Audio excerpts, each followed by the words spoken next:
Hi guys, Autotalon here.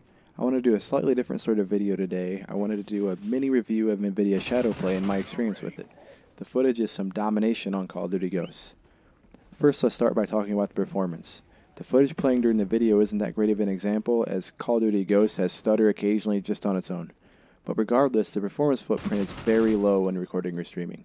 This particular video is recorded at 1080p, 60 frames per second, 25 megabit bitrate, and it ran very smoothly. I have also captured footage at up to 50 megabits, and that was great as well. At higher bit rates, it's almost indistinguishable from just watching someone play the game. But for the purposes of YouTube videos, you're better off turning it down a little bit. If you're looking for a concrete number of frames per second it takes or performance, hit that you would encounter, it's really impossible to say. On my particular setup, it's usually less than 5 frames per second, but that's only occasionally, and in most situations it's not noticeable at all that I'm streaming or recording during the game. I'd also like to touch on easy use. I researched streaming pretty extensively before I started doing it, and I never really ended up getting into it because of the performance hit. You also have to set up encoders, hardware acceleration, your bit rates, file sizes, and all kinds of things.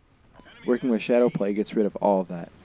It uses H.264 to encode, and there are 3 quality presets to use, or you can just click custom and choose your own resolution, frame rate, and bitrate combination, and you're good to go.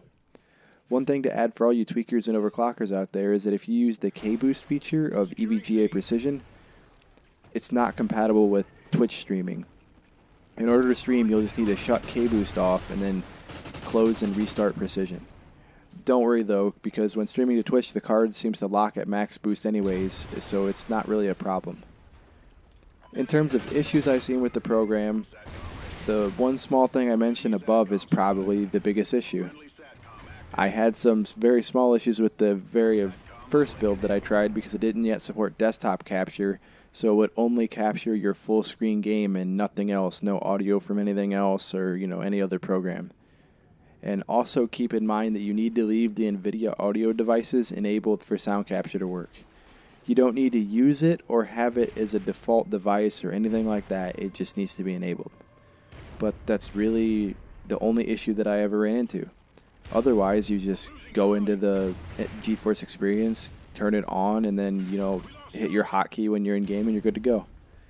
For anyone looking to stream or record their game footage, it's a great program to use, and it's very easy to use. A good card I'd recommend for something like that for someone who's on a kind of a budget would be a GTX 750. They run very cool and they support Shadowplay and they're a great value.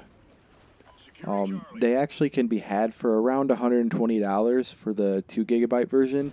I wouldn't recommend a 1GB card for any modern game because 2GB is becoming kind of the new minimum. Personally, I use a GTX 760 with lots of extra cooling, but for more normal people, the 750 is a good, cool running card. Well, that about wraps up my mini review of Shadowplay. I thank you for watching. If you enjoyed the video, please give it a like, share, or favorite. Thanks.